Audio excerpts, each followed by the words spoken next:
दीदी को कुशवाहा। मैं अपनी नानी के घर पे हूँ। मैं कल चली जाऊंगी, मेरा भाई का बर्थडे है। ये है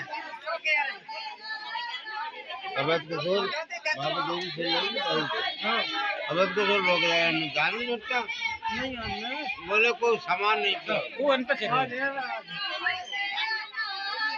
हमें सामान का तो बोलने चाहिए अवध किशोर है हाँ